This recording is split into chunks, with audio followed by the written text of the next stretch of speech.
Have you ever felt like the people in Washington don't really see what everyday families go through? Especially when you're retired or caring for an elderly parent, some of these bills sound great on TV, but when you dig deeper, they feel like a slap in the face. Today's story is about one of those bills, President Trump's $4.9 trillion plan that's being rushed through Congress. Whether you're someone living on Social Security, helping a loved one with Medicaid, or just trying to keep your local clinic open, this one could hit close to home.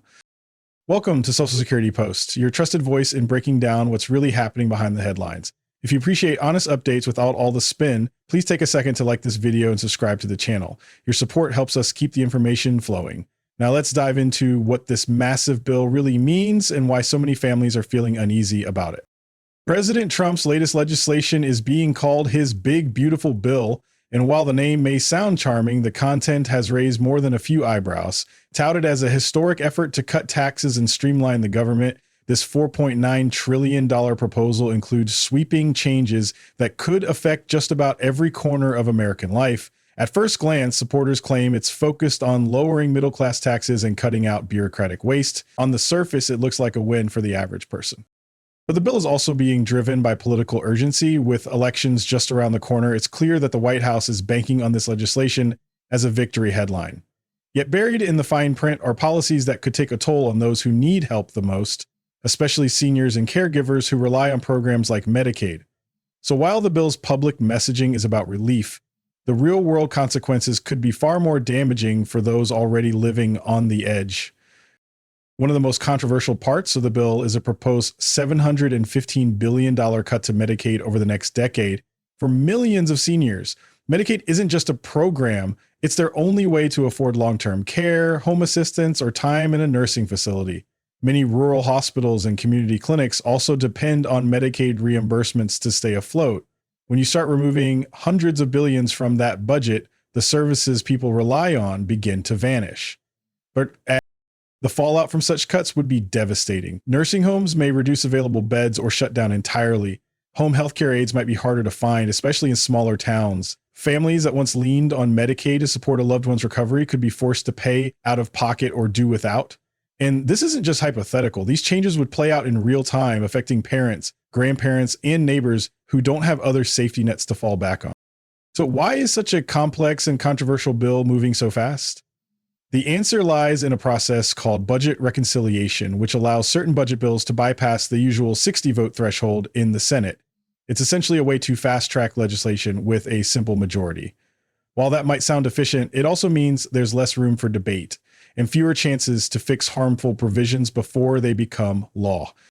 Adding to the confusion, the Senate parliamentarian, who ensures that all parts of the bill follow strict rules, has already tossed out 12 major proposals. These included sweeping immigration changes in the sale of public lands. Now, senators are scrambling to rewrite the bill without losing its core components. It's a chaotic, high-pressure situation where decisions are being made quickly and behind closed doors. Unfortunately, that often leads to mistakes, and in this case, it could mean real harm to seniors who depend on stability. Supporters of the bill argue that its tax cuts will give Americans more money in their pockets, but when you look at independent studies, the picture gets blurry. The richest 1% of Americans are projected to receive the largest share of the tax breaks, while many lower input individuals, including those on Social Security, may actually see their financial standing worsen. In fact, some estimates suggest that seniors living on fixed incomes could lose as much as $1,000, $600 annually due to indirect program cuts and reduced credits. That's a painful hit. A $1,600 loss may not seem like much to policymakers, but to someone stretching every dollar on a modest retirement income, that can mean missed medications, skipped meals, or falling behind on rent. And the idea that tax breaks for the wealthy will somehow trickle down and help everyone else has been around for decades, but it hasn't exactly worked out for people living paycheck to paycheck. So while the bill promises relief, it may actually deepen the divide between the haves and have-nots. Ironically, while this bill aims to cut essential services, it could also balloon the national debt. Some financial experts estimate that if the tax cuts for businesses become permanent, as many believe they will, the debt could rise by another $2.4 trillion. That's a staggering number, and it contradicts the idea that this bill is about tightening the budget or being fiscally responsible. What's more troubling is the message it sends. We're talking about slashing support for the most vulnerable, seniors, the disabled, and low-income families, while adding trillions in debt for future generations to pay off. That's not just a policy issue, it's a moral one. Are we really okay with cutting Medicaid today while handing our grandchildren an even heavier financial burden tomorrow? That's a question every American should be asking.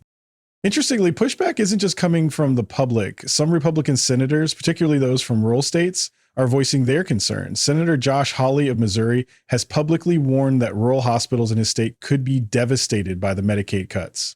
These aren't abstract fears. They're grounded in real data about how much these facilities rely on federal funding. There's been talk of creating a rural health fund to offset the damage, but details are vague and nothing is guaranteed. For small towns where the local clinic is the only nearby medical facility, even a temporary closure could mean serious consequences. Lives are on the line, and politicians are playing with the future of rural healthcare while promising vague solutions with no clear path forward.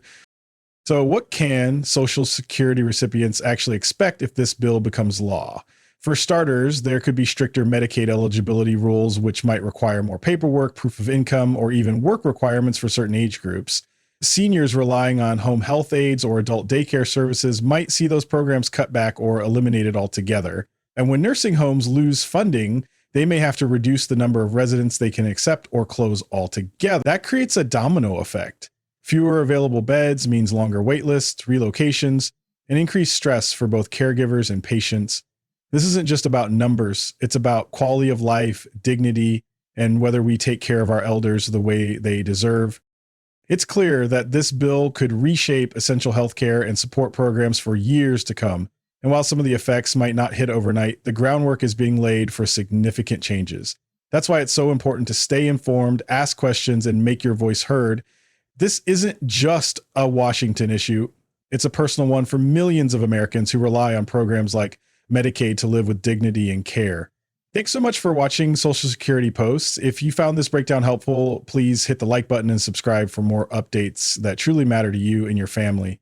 And let us know in the comments, do you trust that government cuts will help the economy, or are they hurting the people who need help the most? We read every comment and your story matters. Until next time, take care of yourself and each other. Every policy decision coming out of Washington has a ripple effect, especially for those living on fixed incomes or caring for aging loved ones. It's easy to feel left out of the conversation when decisions are made behind closed doors, but your voice truly does matter.